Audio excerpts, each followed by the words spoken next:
Sinampahan ang kaso ng Taiwan ang kapitan ng barkong Hong Tai 58 dahil sa umano'y pagsira nito ng undersea cable.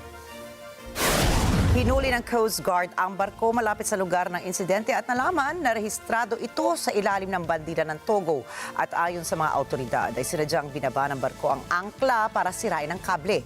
Itinanggi namang sabihin ng kapitan na kinilalang si Wang Kong sino ang may-ari ng barko habang pauuwiin na lamang sa China ang 7 nitong kasamahan.